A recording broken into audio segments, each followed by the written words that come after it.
Nana. Elwood.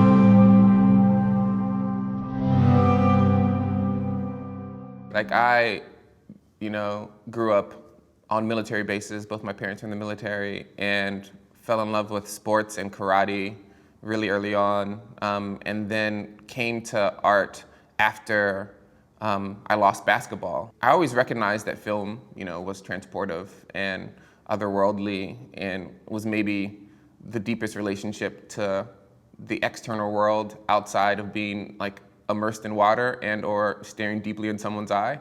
I'd say around 24, I'd say I was deeply obsessed with photography and starting to try to understand what images actually meant, and then naturally turned to the way in which cinema carries consciousness separately from the way in which the temporal space of the photograph has a sort of isolated, more intersubjective moment of exchange.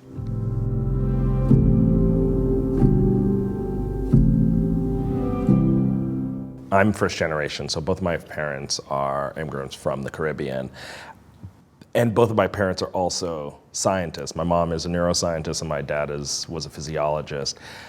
But they were also both spiritual. So there were all of these funny ways where I feel like my childhood is so defined by sitting in these gray spaces between multiple categorizations where, we were in Massachusetts, but as soon as I entered my home, it felt like we were entering the Caribbean. Like it was a very completely different cultural context, a completely different conversation that we were having inside of the house that I would be having outside of the house. It was always switching into very different modes constantly, and seeing very different ways of looking at life and thinking, which I think is definitely something that's in my cinematography.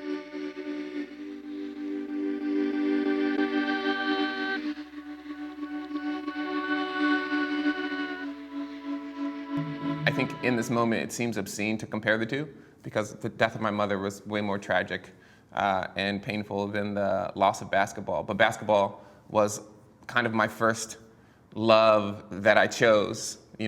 My mother was my first love that was the ground in which I stand on. And so it's slightly different, I think. And that emptiness that happened almost simultaneously is what photography filled. Which is why I take it so seriously. To me, photography and film it's only about meaning making and reality control. I love the temporal and the emotional and all these other aspects that are built into it, but to me it seems to be a space in which reality is genuinely produced in the same way that constitutions are written, in the same way that religious doctrines are organized and disseminated. My work is like a guiding kind of principle of letting go of anything that I think I know about the image and truly trying to meet the image anew every single time on every single project, and to do my best to try to channel the intensity of the emotion of whoever the shot is connecting to or the world is connecting to try to really see people, not aestheticize people. Elwood, look at me, son.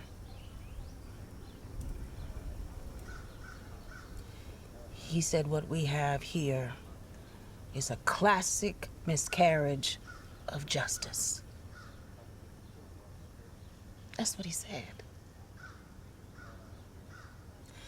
And I know we hope to have you home by now, El, and I think... It's okay, Nana. It's okay.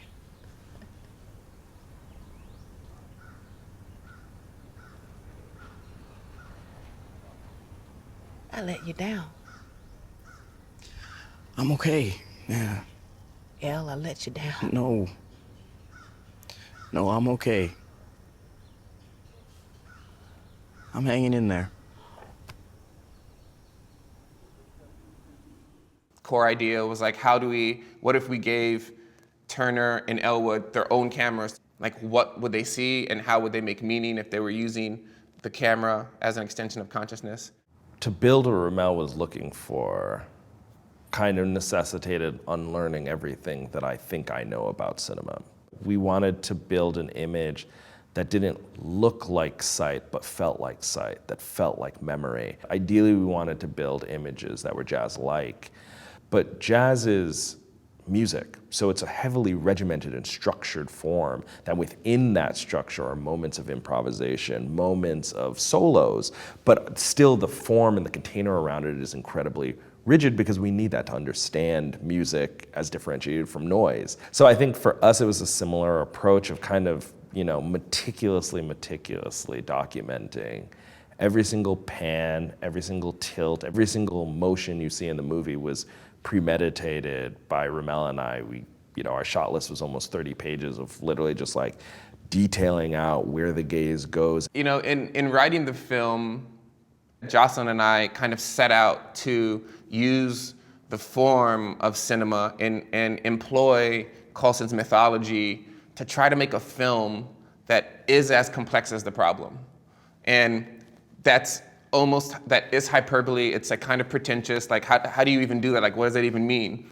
We know what it doesn't mean. I mean, we know it means not having images serve the narrative. We know that we want to have images that are dense and images that you fall into, that have an afterlife, ones that make you question the way that you've seen images before, and all in the context of how the boys see the world, which is, we think, just a beautiful gesture, right? Like, how can we give life to those who did not have life or lost life or lives were cut short?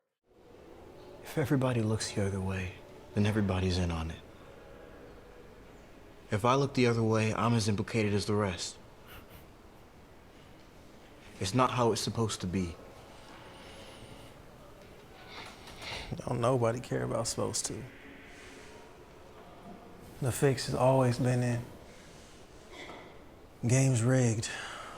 That's what I'm telling you. It's not like the old days. We can stand up for ourselves. Man, that shit barely works out there. What you think it's gonna do in here?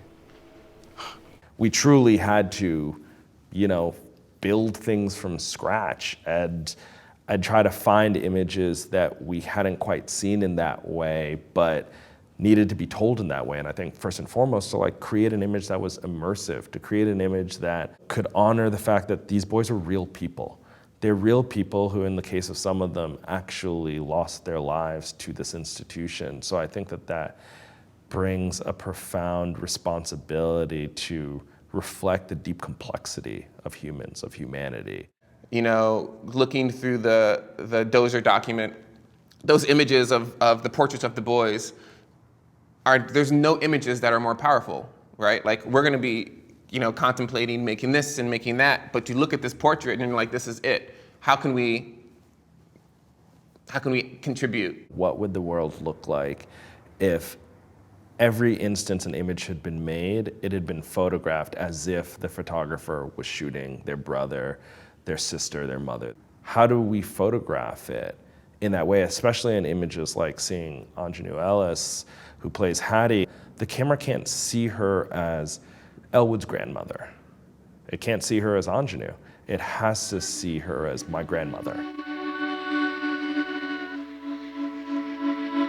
The need that I've realized for images of people of color to be plural and for there to be strategic ambiguity, for images to sort of stall in the meaning-making process where they just sort of oscillate there and a person is forced to, add what their understanding is to make sense of the image, and therefore the image is just as much theirs as it is of the maker.